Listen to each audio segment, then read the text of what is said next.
communities empowerment is very important in that regard. So to end, I would like to say that I see a lot of potential for collaboration between the network of learning cities and in particular the learning cities engaged with a specific engagement on health and well-being and the network of healthy cities, and in particular within that network the cities that place a particular focus on lifelong learning. So thanks again for this opportunity to present this perspective, specifically on the health sector. And I look forward to the discussion today, but also later on to possibilities of developing linkages and collaboration between the two networks. Thank you. Thank you very much for this comprehensive intervention. And again, I'm sorry for the interruption, but we just wanted also to follow this interesting presentation from your side. I think this was very insightful and will lead, of course, the discussion for the whole webinar today. Allow me also to highlight some of the very interesting points that you have mentioned in your presentation today, also the terminology of climate resilience, and also how we are working in the academy to have a capacity building in order to make sure also of the healthcare workers, they are in the same picture with the needs and also the demands, giving the changes in the climate action or the changes in the climate and its impact on health. And I think this is also highlights the importance of the partnership, of course, with this group, which I mean the healthcare workers and also the health system in general. And thank you also for mentioning about changing the behavior for this sector, which of course goes hand in hand with the whole process of the impact of climate action or climate changes and health. Of course, we are looking forward to have more discussion with you, Mr. Achuarena, on the possible collaboration between the GNLC or the Global Network on Learning Cities and, of course, the network of the healthy cities. Thank you very much. So again, I just would like to remind all the participants, if you have any questions, please feel free to have it in the chat. So now we're gonna move to experience from the cities to learn more about the actions that they are taking in order to promote, of course, the lifelong learning at a local level to maybe mitigate the climate, the impact of climate change on health. So please welcome with me our second speaker for today. He's Mr. Ho-Sup Kim, Expert Advisor of Lifelong Learning Education Department of Gwaeang, Republic of Korea. And today he will share with us the perspective or the city experience on this topic. So Mr. Kim, please, the floor is yours and you would have 5 minutes for the presentation. 네, 참여해 감사합니다. Thank you very much. Yes, sure. Sure. I just would like also to invite 네, if you'd like to use the English interpretation, please change the language from the icon below for the interpretation.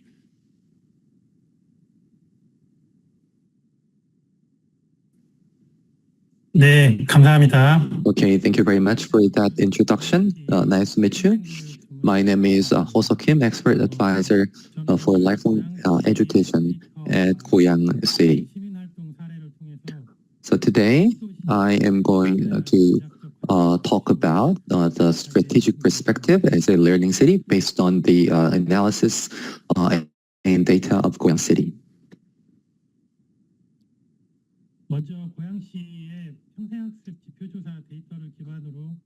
First of all, let me begin by sharing the results of an analysis based on Gwaeang's Lifelong Learning Indicator Survey. I hope you can see the slide. According to the survey, while there was no significant difference in environmental awareness between participants and non-participants in lifelong learning, there was a notable difference in tangible efforts to improve the environment. This shows that lifelong learning participants demonstrated significantly higher levels of engagement in climate action. And lifelong learning plays a crucial role in driving climate action. Additionally, participants put more effort into realizing social values, fairness, and cultural values, which translates into community transformation and personal satisfaction. This data highlights that lifelong learning is essential for strengthening community resilience, acting as a key tool for promoting behavioral change. I believe we all recognize this. Therefore, the first step in building climate resilience in learning cities is to expand learning experiences, particularly for vulnerable groups and residents of informal settlements. It is essential that they experience the value of learning, as this will enable them to contribute meaningfully to climate action. Now, let me introduce some examples of how learning activities have transitioned into climate action. The first example is a cooperative located in Goyang City called Moms Run Cooperative. This is a small community of learning among mothers in the city who are interested in hobbies and humanities learning. They expanded into promoting healthy lifestyles and community participation. They organize workshops and seminars aimed at addressing the climate crisis and health issues, enabling citizens to take the lead in climate action. Currently, the Moms Run Cooperative is working with Goyang City's carbon neutrality project, implementing community-led environmental protection activities. Through lifelong learning, citizens have acquired practical knowledge on environmental issues and are applying it in their daily lives. As a side note, the community from which this cooperative originated now has 500,000 members. The second example is the Goyang Citizens Solar Energy Cooperative. This cooperative was established through direct investment by local citizens to operate a solar power plant. And the profits from this venture are reinvested into climate action and public interest projects. Lifelong learning has played a key role in helping citizens understand the importance of energy transition. And they are now actively engaged in producing solar energy and pursuing energy independence. They don't just stop in producing energy. They offer educational programs that raise awareness about energy transition, encouraging more citizens to participate in climate action. These two initiatives have followed a common growth pathway through learning, which has led to the development of activities that promote climate action.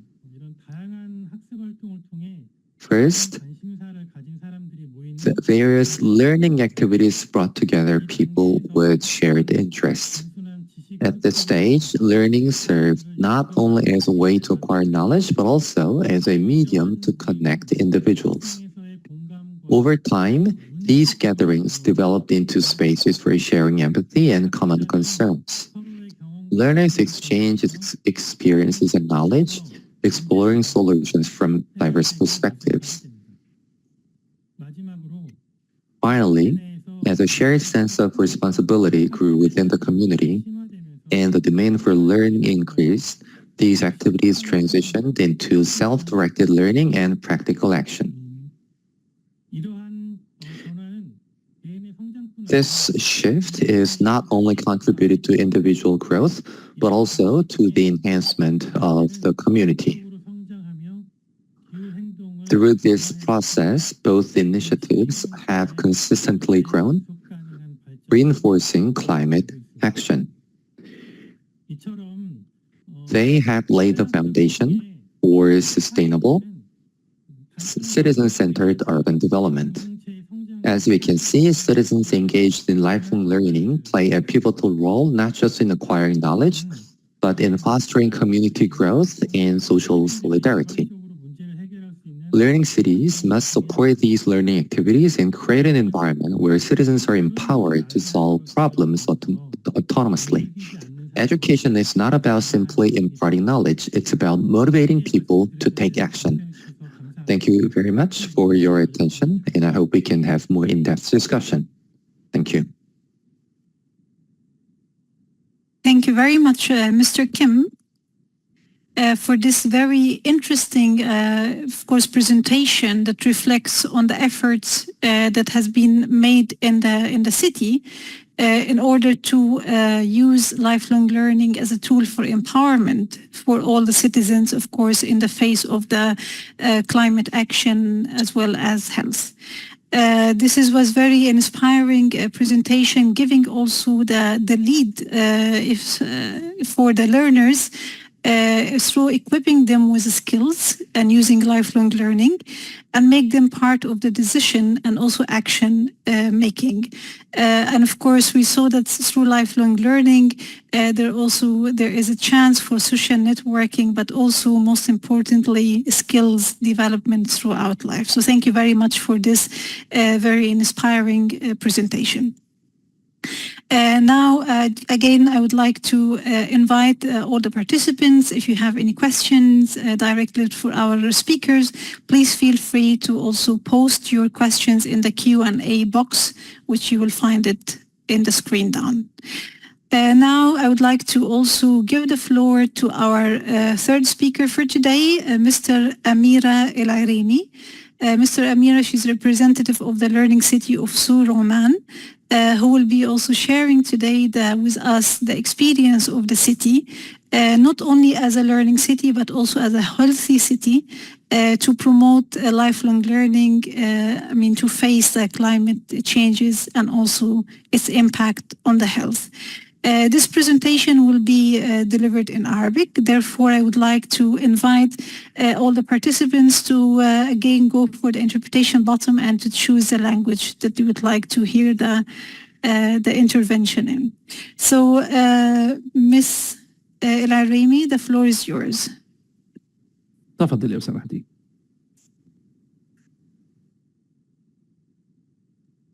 السيدة أميرة من مدينة سور. Mrs. Amira, the floor is yours, please.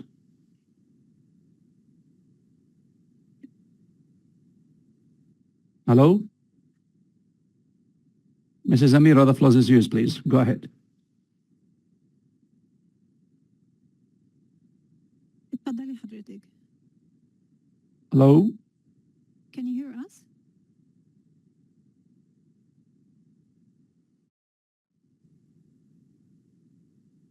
Okay, I don't hear the speaker. Mrs. Amira, please, the floor is yours.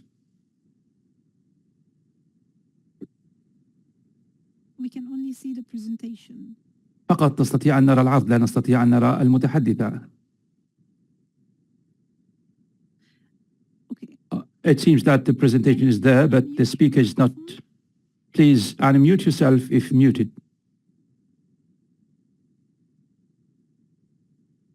Mrs. Amira, the floor is yours. Please unmute yourself. I think maybe in order to also to have, to finish the webinar on time. I believe that there might be a technical glitch. We cannot hear you, Mrs. Amira. I just see the presentation. Let's try once more. If you can please unmute your microphone. If not, then I will move to the last speaker, and then we come back to you until the technical issue is solved. Okay. يبدو أن الأخت أميرة عندها مشكلة تقنية وممكن نرجع لها. It seems that Mrs. Amira may have a technical glitch, so Please, until we overcome this technical issue from the speaker from Sur, I would like to maybe to have a change in the order of the presentation, and now to give the floor to Miss Veronica. Vasquez. Miss Veronica, she is a member of the interdisciplinary team of the Directorate of the Intercultural Education, Secretary of Education, Science and Technology of the Municipality of José Sepas from Argentina. Miss Veronica today, she will also present and share with us initiatives from the city for environmental protection and also the role of lifelong learning in order to promote this environmental and also this experience. Maybe I would like to announce that the presentation would be in Spanish, so we again invite you to use the interpretation channels to choose the language that you prefer. So Ms. Vasquez, please, the floor is yours and you have 5 minutes for the presentation. Muchísimas gracias. Thank you very much. Hello, good morning, everybody. It is a huge honor to be participating in this, representing the territory of José Sepas and share this experience at a world level. Then I also want to thank the mayor, Secretary Executive by the network of UIL, to Mario Alberto Ishi, for the chance of participating in this space.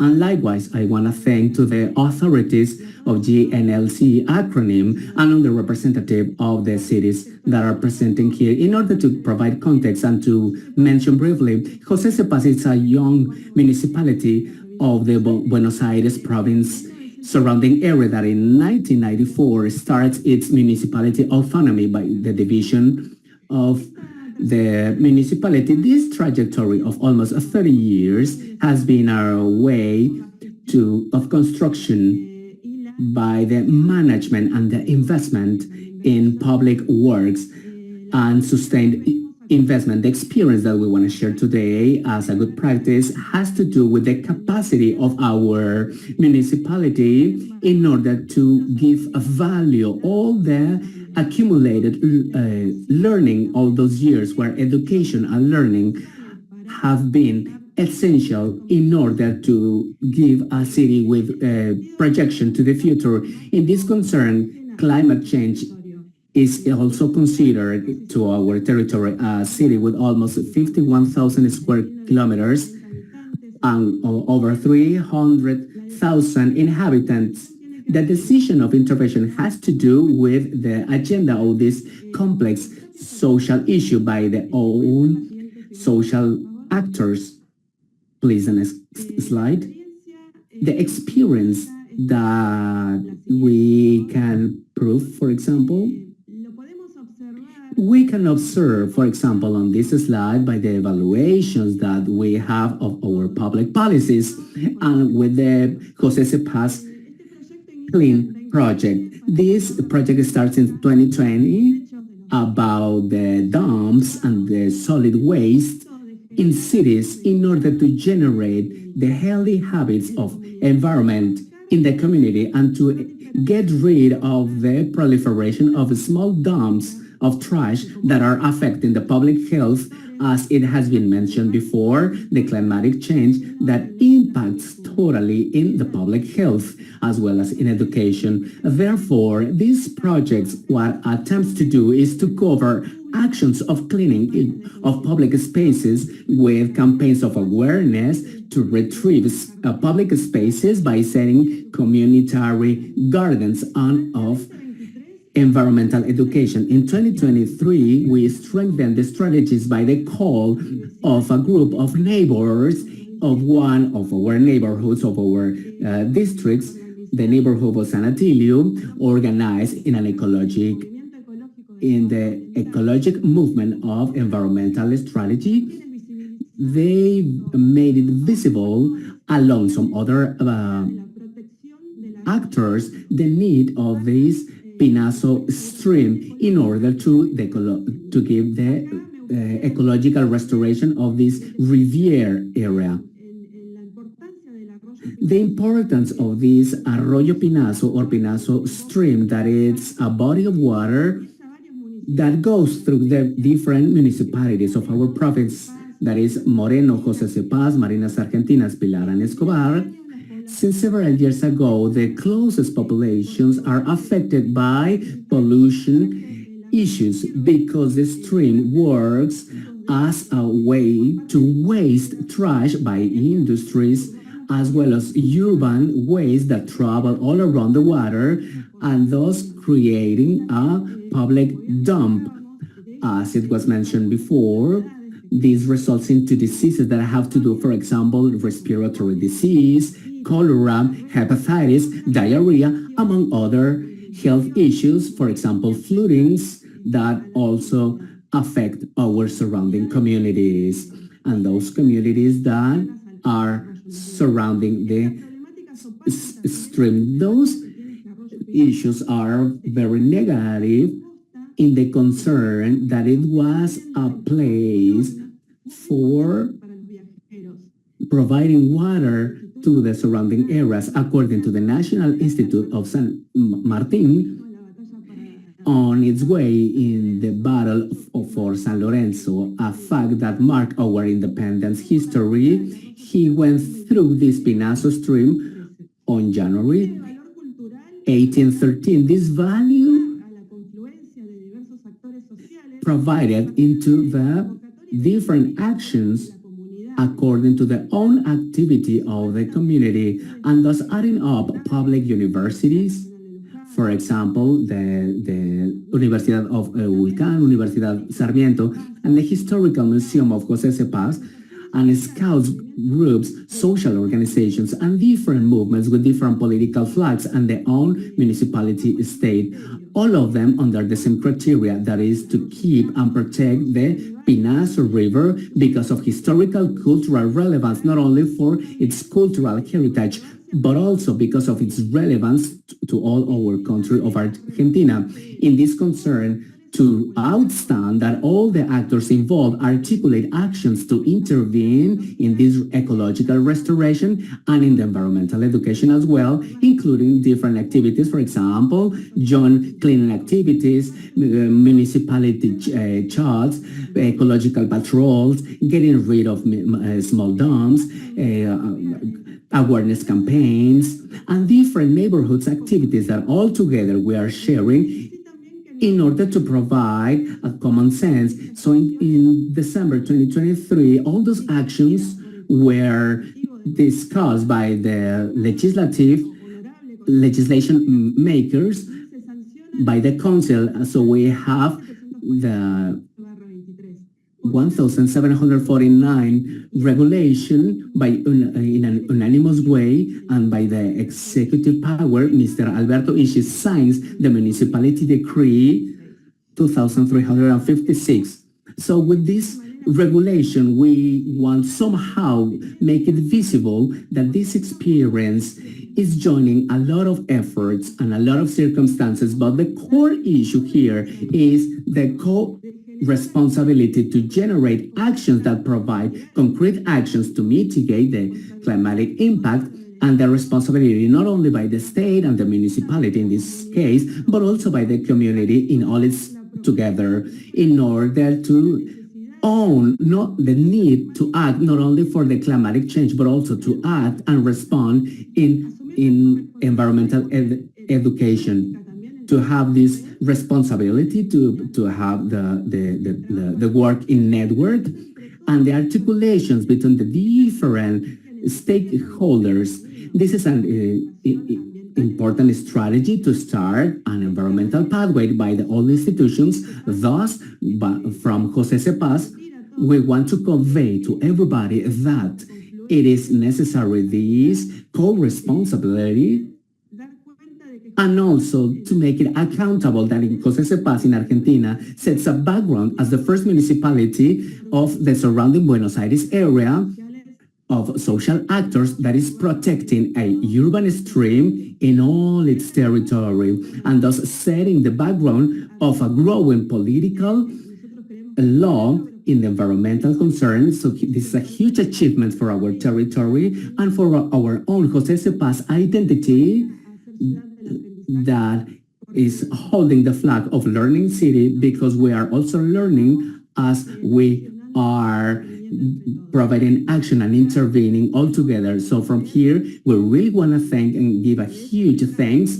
to all of you learning cities, because this is what it is all about. Thank you very much. Thank you very much, Ms. Veronica, for this very interesting, very inspiring intervention. And of course, it's also interpretation, actually, for the action on ground. I think it was very interesting also to learn this articulation and between the different stakeholders, and maybe, as you also call, the role of the social actors for the environmental education. Also was very crucial to see this articulation between the policies, legislation frameworks, as well as action on the ground in order to promote the environmental education. And also, of course, highlighting the importance of the ownership for the community and also for the social actors as decision makers and takers. So thank you very much. Now I would move to the last speaker of today. So Ms. Amira, I hope that the problem is solved. So the floor is yours, and please, you have 5 minutes for this intervention. And as said, this intervention would be in Arabic. So please, we invite you to go for the interpretation icon to choose the language you prefer. وعليكم السلام. تفضلي. وعليكم السلام. Can you hear me? نعم، الصوت واضح. تفضلي. Go ahead, please.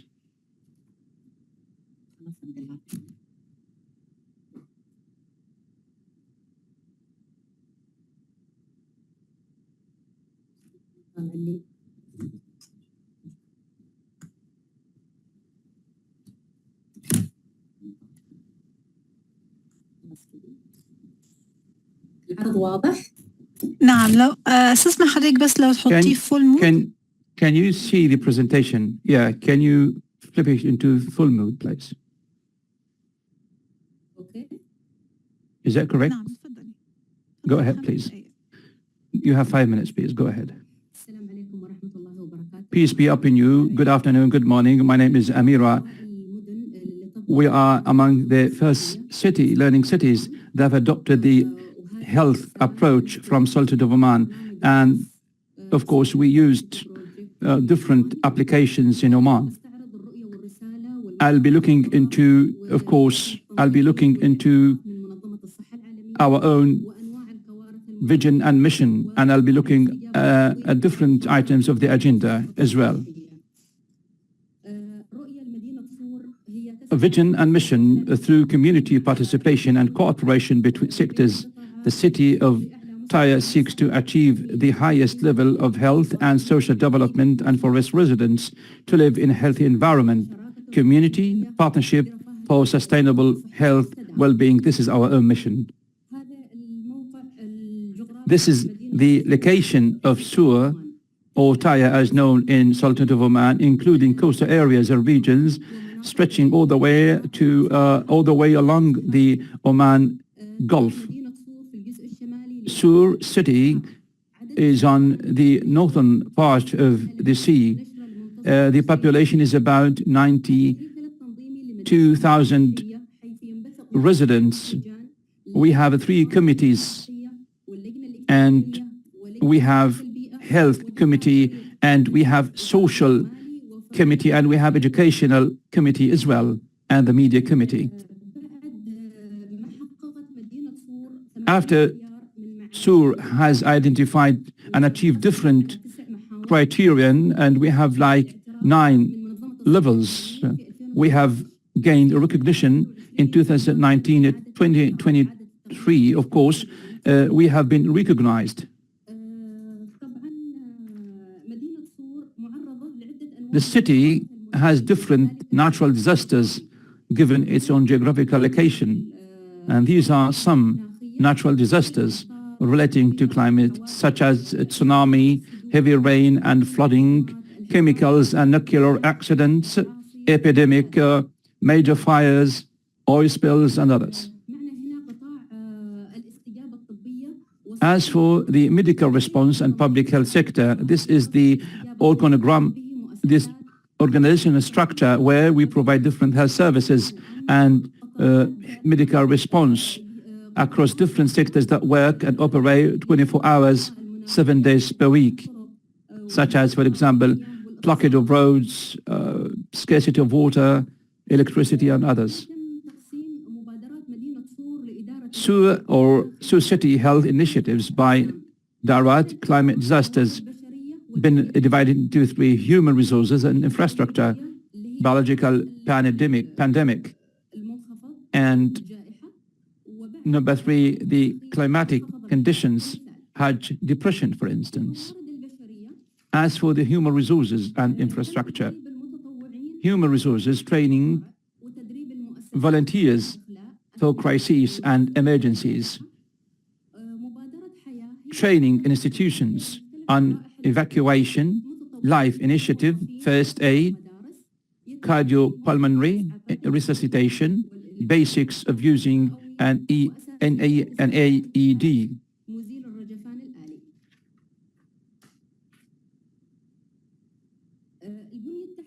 Speaking of the infrastructure, we have different initiatives. We have green pictures in infrastructure, green schools, tire park, green belt future project, that is marinas and pier and land marina and the sea pier. This is a good example of the flood protection dam in Sur City. The storage capacity is 22 million cubic meters. Sur in COVID-19 pandemic, worked hard, and we had, of course, diversity of services are provided and the data provided as well, the data needed. Also, we had a lot of group work, group action, continued work, communication across the patient people, providing them different vaccines. We also have different or multi-party partnership and providing the necessary housing for the needy families. We also, this company was formed in the climatic conditions. We have different committees working across different charity actions and also volunteering initiatives. This joint committee has a lot of mandates, roles, responsibilities, roles, in order to identify the impacted families and also organize the volunteers to further facilitate the work and bring life back before COVID-19 pandemic. A royal decree was issued for the affected families, providing them with the necessary housing for the needy families in 2 areas across the Sur City. With this, I would like to thank you so much for your attention and cooperation. I was speaking to you from Sultanate of Oman. I would like to express my appreciation and gratitude for you for this great opportunity and for all those who have worked hard for this presentation as well as for the series of these webinars. Thank you as well. Thank you as well. For this very, again, comprehensive and also insightful presentation. And also it shows us the efforts that SUR is making in order to, of course, promote the health in the city, but also keep the engagement and the partnership at the core of all of these initiatives to have also awareness, learning that promotes for health in the city. And thank you very much, of course, for this presentation and also highlighting the different target groups that you are focusing on within the lifelong learning perspective to be also part of the process of the climate action for health. So thank you very much also for all the speakers for being on time and all the presentations. I think now it's a time to also give some of the vibes of the participants, because we have received a lot of questions, which I would like to also invite the speakers of today to answer some of these questions. Unfortunately, we have received a lot of questions, but we will not be able to answer all of them due to the time. But of course, we will remain engaged with the participants. If anything you can share with us, of course, on the learning cities, then we can also handle this to the speakers. So let me please start first with a question for Mr. David Achuarena. We have received several questions, but one of the questions is saying that, assuming that vulnerable groups, for example, this living in the informal settlements, poverty, but also women, may be more exposed to health risks. Also considering the impact of climate change and environmental issues. The question is, how does the WHO Academy respond particularly to the needs of the vulnerable groups? So, Mr. Achuanera, the floor is yours for this question.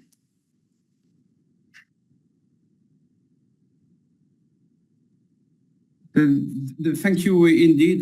The question of inequalities in the context of climate change is a major social and also political issue. I mean, when it comes specifically to responses for the health sector through lifelong learning, I think that it has to be seen as a support mechanism to actually facilitate and adapt also the capacities of the health institutions located in disadvantaged groups or catering for disadvantaged groups of the population to actually respond not only to the growing demand as a result of climate change, but also respond to the changing needs, because we know that there are new diseases, the rise of non-communication disease, for instance, which are direct effects of climate change. So in terms of the approach, it's really about targeting specifically those capacities of the health sector.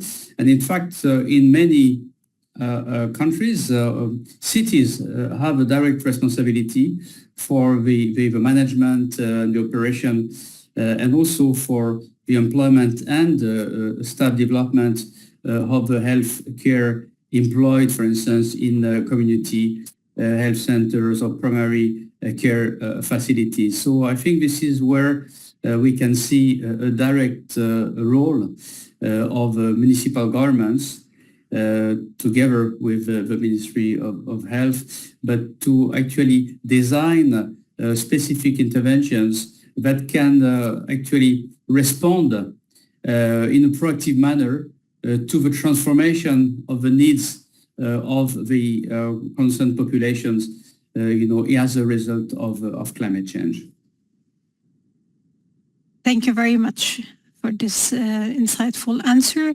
And now the question for Mr. Kim. The question is, how does the Republic of Korea look at culture preservation as part of this lifelong learning program in South Korea?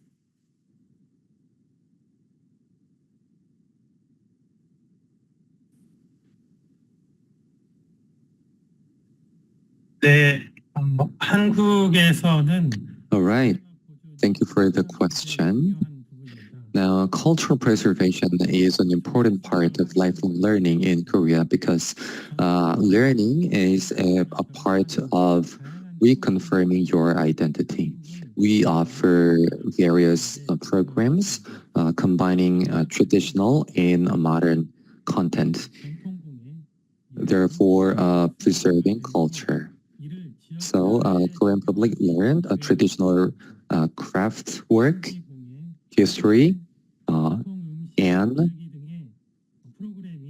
food preparation, and they are applied to people's daily lives. There are many local learning centers offering those programs. In those programs, learners can rediscover the tradition and preserve culture. So these programs help them to learn about the traditional culture and adapt to the contemporary society and build solidarity between the cultural sector and the local community. For this answer, indeed, I think it's also very insightful. I would then give the floor to Ms. Vasquez. The question is from India. And the question is, when we talk about community engagement in lifelong learning for curating learning cities, which population are essentially, or we are essentially targeting? Is it aimed to a specific age group or education, for example, for for environmental education, public health, or ecological resortation?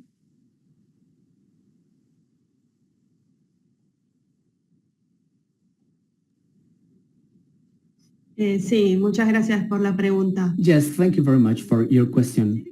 Well, we can say that our activities are aimed for all the communities. It is transversal to all the multi-stakeholders of the community. That is to say, as a local state, we believe that we have the possibility and the chance to work all together between the sectors and to have a public policy that comes out of the community and that it can be taken and carried out by the legislation, in this case, that we have the action by the development of a policy maker. It comes out by the community, by a demand of the community itself, and then that need goes out by an active citizenship and by an organized community, and this provides clearness of the problems that are not included in the government agenda, but it invites that the policymakers take action about it. That is to say, we consider that our situation is very visible in what we read in the theoretical part. However, but in the practice and in the concrete action, it's difficult to find. Therefore, that is why we consider this is a situation where we all can learn from, because the challenges are ongoing and permanent challenges. And of course, for the local governments, and as it was mentioned by my colleagues, many a time they run into issues that have to do with community, for example, the health community, on social inequality now, the climate change, of course, where only the local government is working with an accompaniment of a federal government. So we from Jose Cepas, we are facing those issues, those challenges that are taking us to be in front of all the community and in front of all the institutions, social stakeholders, social organizations, universities, the academy, and also taking this flag of long learning institution, all the citizenships from the youngest to the oldest, they are participating in this learning activities to generate actions for education, and that is why I consider that this example would be a very good first step and a very good practice in order to carry it out. Thank you. Thank you very much for this insightful answer. The last question today will be for Ms. Ilaremi. The question is, how can young people get involved in climate action, and why is their participation crucial?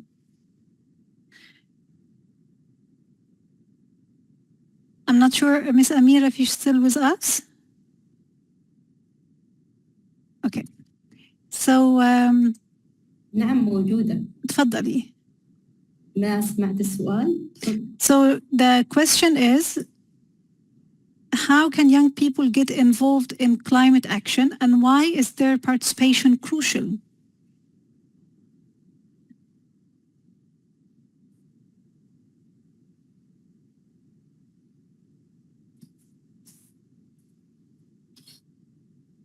السؤال هو لماذا نحن يعني يكون في The question is, why do you think that young learners should be always engaged, and how critically important their engagement is in the climate action? Young learners are the bedrock of society and the centerpiece of society, because they are the first building blocks, and we do need their sense of belonging. We do need their own perspectives from now into the future. That is why their engagement, their cooperation will take us all the way up to the final results. Thank you very much for highlighting also the role of the young people. Thank you very much. So again, I would like, maybe because we are coming to the end of this webinar, to thank everyone, our participants, of course, for their thoughtful engagement and also questions, as well as big thanks to all of our speakers for today for sharing their inspiring experience and reflections, which we have, of course, learned a lot. I'm just repeating again that this will be recorded, and the recording would be available in our website. However, it's also a time to remind that the registration for the ICLC is now available, or for the International Conference on Learning Cities is now available and has been posted in the chat. So before we are closing this webinar, I would like to hand over the floor to Mr. Raul Valdez for some final reflections and also an outlook to the next webinar. So many thanks, of course, or many of you might know Mr. Valdez. He is the coordinator of the Unessco GNLC and also the chief program coordinator here at UIL. Thank you very much, and it was a pleasure to be with you today. It's over to you, Raul. Thanks a lot, Sama. I really found the contributions that were shared today very insightful, all of them. I hope that they will encourage many cities who are represented today in the webinar to discuss future possibilities for promoting green and healthy urban environments.